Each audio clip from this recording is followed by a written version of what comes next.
Well, it's in line with what I started last week about relationships. And today I decided to get someone who's going to help us. There's this saying that I heard, it says, men are going to break your heart so bad until you become a motivational speaker. Today we have an example of that case, and that example is a very strong example to teach a lesson to many people, because she was in the situation, a hell situation, and out of that situation came out a great motivational speaker, and that person happens to be my sister, and she has a big organization right now. She's doing big things. You can just follow her on Facebook. She has an organization called The Fix with Righteous, and today I have none other than the founder and the CEO and director herself, Miss Righteous Jawane. She's my sister. Welcome to the Miracle Perspective, Miss Fix. Thank you, TNT. I invited you today here so that you can just share your experience with the people out there, because in my view, I feel like last week I suggested that people are not asking the right questions, more especially women. They are quick to want to know that the man loves them before they actually get into a relationship, you see. So before I get too much into the what is your suggestion, can you just brief us a little bit about your experience? Okay, everybody, hi. My name is Righteous, as my brother has said. I'm so happy to be part of this great session. Yes, my story is very long, but I'll make it very short. I was married in 2017 April to a very handsome guy who came in and proposed love and proposed to make me his wife. At that time I was 30 and I was excited that wow, I've got this man who wants to make me his wife. That was last year. 2017. Oh, It's now 2017. 2 years, yeah. So at this day and age, it's very rare to find a man who comes and propose that they want to marry you. So for me, it was thank you, Lord. I'm excited. This is the man who I've been waiting for. So we actually got married. I'm not gonna say much about my wedding day and everything, but it was a big thing, as you know, that we are pastor's kids. And unfortunately, it did not work. 5 months later, the so-called husband left because he said he was tired. And it was not a very nice experience. You are young, you were excited that it's your first experience to come across such. But I had to accept and understand that his plan is better than my plan. And I had to pick myself together, to pull up and pick up the pieces and carry on with life. Hence the Fix organization started, where we are now fixing lives. And by the way, sorry to cut you. That 5 months of marriage, you can see how it was through how she looked at that time. We'll try and make a plan to just get a picture of her somewhere here on the video. We'll just try and make a plan so that you can see how she was compared to how she is right now. So yeah, you were still telling us about the organization. So that's where the Fix organization was birthed, because what happened was, for me, it was how do I carry on, how do I start and carry on with my life after 5 bridal showers, after 3 days wedding. But God came through to me to say that I want you to use your experience to heal other broken people out there, where he said I need to speak to the world about my testimony. And through that heartbreak, I don't know how many souls that God has healed through my testimony. And I thank God, because now I see. Thank God. I thank God because now I see why that had to happen to me. I normally say to my siblings, imagine if it was one of you, if this thing happened to one of you. And my sister would even say, sorry, I don't want your life, thank you. I also don't want it. But then I'm glad that it happened to me, because now we've got a big organization. The Fix is big, it's not a small thing. And I'm actually sharing my story to heal people, that when something like that happens in your life, it's not the end of the world. When breakdowns happens in your life, it's not the end of it. You need to pull up. You need to know that, okay, whatever happens, maybe it was my mistake as well. The things that I did, I'm going to share with you soon what I did, where my mistakes were, where did I go wrong. But what I wanted to say to you is that whenever you are faced with a challenge, it does not mean it's the end of the road. You see, when you are traveling, there is when we go to Mpumalanga, there's that bridge, Bova. You see, when you are inside that bridge, when you are traveling, it's very dark in that bridge. It's very, I don't know, it's a tunnel, I meant to say a tunnel. It's very dark, like normally we would hoot, because I don't know what's the meaning of hooting. But that does not mean that tunnel will last forever. It's just the phase of your life. You need to travel in that tunnel until you go out. When you're out of that tunnel, there's a bright light. So I wanted to say to people that there is brighter light. Even if you are there and you are watching this tonight and you feel like why my husband has left, my wife has left, my kids have died, and you feel like it's the end of the road, it's not the end of the road. You're gonna come out of this tunnel. Just persevere, just endure. You will come out of the tunnel. Let's hold it right there. Guys, this is a person who was in a 5 months marriage. We are pastor's kids. She's my blood sister. And our dad has a big organization. Our church is big. Like, we had thousands and thousands of people at the event. You understand what's going on here? Everybody was there to witness the firstborn of the pastor getting married. That firstborn got divorced in 5 months. Just bring it into perspective. So now I just want us to go into what are the mistakes that you did. Because at the end of the day, I want us to get to help people understand the dynamics of relationships. Because there's no formula to this thing. In your view, what did you do that was wrong in order to get into that? Because before you try and blame somebody else, you were there as well. What is it that you should have done but you didn't do? And today in hindsight, you're like, yeah, if I tried to do this in this way, maybe I could have prevented it. Tell us, what did you do? Okay, firstly, as a born again child of God, most of the time we taught that we need to seek God's confirmation before we make decisions. So for me, it was I was 30 then, and my sister, who's after me, she was already in a relationship, and they were now proposing to get married. And now I'm thinking, here I am, I'm 30, here my sister is, she's almost, I don't know how old she was by then, and now it feels like I'm delaying her I'm delaying her progress because I'm the firstborn. And normally I don't know who came up with that, maybe it's biblical, that The firstborn must get married. yes, I must first have kids, I must first achieve. Well, yes, I don't know who came up with that culture, and it makes people to make mistakes. I want to believe that, okay, I just wanted to find myself in that white gown. Okay, I was excited. I loved that guy. Not that I didn't love him, and not that, but for me, it was I needed God's confirmation, and I did not get that confirmation. Number one problem that I can point out, it was pressure of age. I was old. I felt like I'm old, time is running out, and what if nobody else comes, and propose love to me, and now this man is proposing to even marry me. He said his intentions were straight from day one, that I want to marry you. He has set his intentions right and clear, that I'm not here for games, I'm not here to play with your heart. I want to make you my wife. I see a potential wife in you. And in this day and age, men they want to play.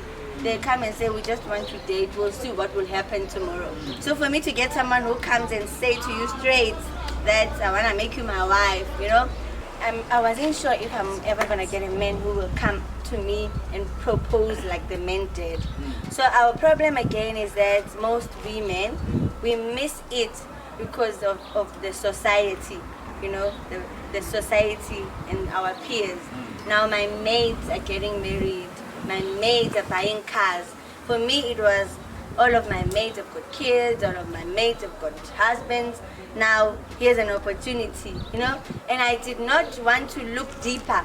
As I believe every one of us has goals, has priorities in life.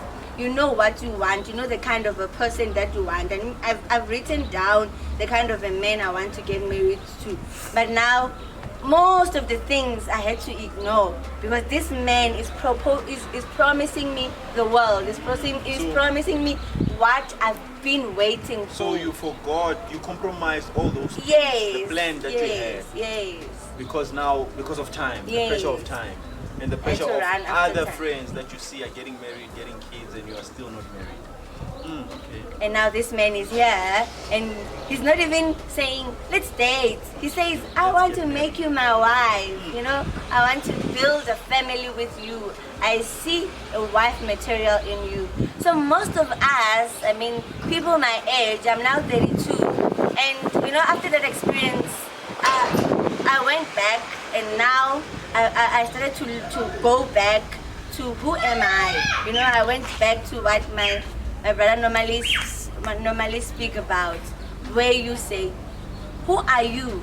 Because most of us, when we're running after time, you forget exactly who you are. You know, you forget exactly what do you want in life. You know, you start seeking what people want, and you start running after to please the surrounding. That's where I think I've missed the point, because now I wanted, it was exciting. Yes, people came to my wedding. Yes, we had all the bridal showers, but now it was me and my husband, the two of us. And now when it's the two of you in the house, that's where you see that actually we're not running. We don't have the same vision in life. We don't have the same goals, which are things that we even ignored in our courtship. You saw them. You just ignored. There's things that you ignore. I mean, you turn a blind eye because, bruh, I want to get married. Yes, I mean, this is the greatest opportunity of my lifetime. I might never get this opportunity, you know? So what can you say about advices, receiving advices? Did you not receive advices from people who cared about you, seeing the kind of relationship that you were in? And what can you say to other people when they get into relationships? Whose advice should they consider? And what can you say about that? Thank you. Okay, people normally say, my sister and I used to say that our parents are old, we are now living in new democracy, things are no more the same. And we tend to ignore what our parents normally advise us with. So they are the most important people in your life, your parents.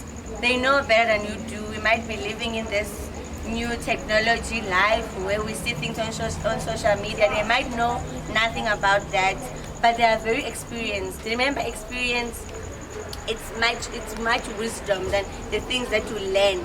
So my parents had given me advices, they spoke to me, they showed me things to look at, but because I was in love, and I mean, I always say I don't regret, I mean, the experience, I don't regret whatever that has happened. I believe it had to happen to me. If it doesn't happen to me, who else would it happen to? So, yeah, you know. So, yeah, I got advices, but I was in love and I had to go experience it myself and feel the pain myself. That's why I'm satisfied today. I don't blame anyone. I could have listened to my parents, but what if now, in my mind, I would think, what if it would have worked? It could have worked.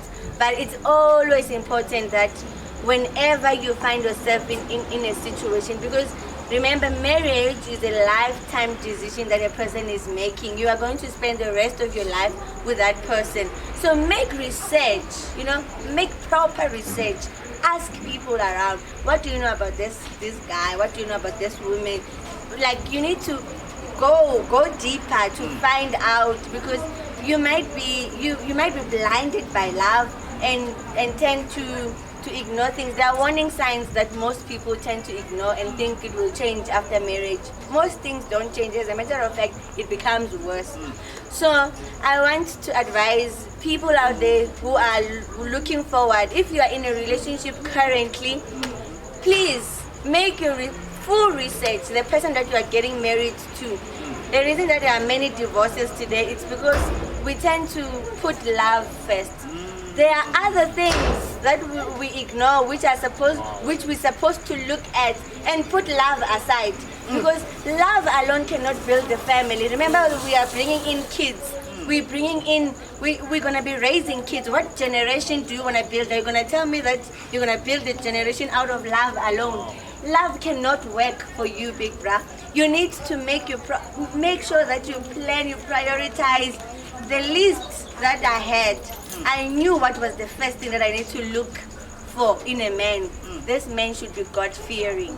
He should be submitting to God for me to be able to submit to him. Let me not say much. I don't know his relationship with God. I don't want to say much. But then I ignored that and I looked more at, I love him and he's suitable for me. Yes. So if there's someone that you are, there's a potential and you feel like, you like this person, ask as many questions as you can. What are your intentions? What do you want from me? Ask, go deeper. This is me. I love God. My life revolves around church. My life revolves around church. Will you be able, to fit in? Because most people, they feel like now when you marry me, I need now to change and follow you and don't do what I am doing. Hence, now they become frustrated. You feel like now you are living my life, you see. So make sure that you go to counseling, go to premarital counseling. I did not do that, and which is important. I only realized it late that I should have done this. When you're with someone, it helps. That's why I'm now doing this to people, young people who are in relationships. I help them out. I ask them questions. Ask as many questions as you can, because people don't change after marriage. People remain themselves. Just ignore it before. Yes, marriage doesn't change a person. The person that you see before is the person that you marry after. Yes. Guys, I can't add much to that. There you have it. From a person with experience who have been in the journey of ignoring the facts, ignoring the signs, ignoring the advices from the parents. And one thing I would like to commend my parents for is that even though they had a foresight about the relationship, they did warn my sister. As a matter of fact, we were all called into the table, and she was questioned. Are you sure? She's like, yes. You really sure? She's like, yes. And they're like, okay, if you're sure, go ahead. They never stopped her in doing what she wanted to do, which is what I think a responsible parent should do, not decide for the child what to do. So let me just stop it there for tonight. I think we had enough from Miss Fix, but please don't be like her. Don't be like me. Please don't be like her, guys. It's a statistic that they say men will break your heart until you become a motivational speaker. I think we have enough. She's good enough. She's gonna help as many of us out there who are struggling. Please just follow her on Facebook, The Fix with Righteous. Follow her on Instagram. By the way, she's doing big stuff, doing charity work, helping people at the streets, feeding people at the streets. So it's something that is a great movement, trying to change society. And if you are out there, you are a potential investor, please do invest in the vision, because she's helping other people who do not have the privilege of getting food every night. So just check her out on Instagram, check her out on Facebook, and I think she has a WhatsApp number where you can follow her on Facebook, on her WhatsApp phone. Every Thursday, she does The Fix with Righteous, where she shares experiences, life experiences, relationships, whatever. So she's talking, you just watch on her statuses. And I think you can just give them your number so that they can follow you if they're interested. Okay, my WhatsApp number is 081 274 8239. 081 274 8239. Thank you so much. Give me your name, then I save you. Wonderful stuff. Thank you for tuning in. Remember to subscribe. We have more of this coming up. We're keeping it real as possible. So subscribe, share, comment. I'd like to hear your opinion. What do you make of this story that you heard today? What do you make of the experience that you went through? And what can you say about this interview? Do you have any thoughts about this? What is it that you want to talk? You are more than welcome to put in your comments in the comment section. From me and from Miss Fix herself, we say it's finished.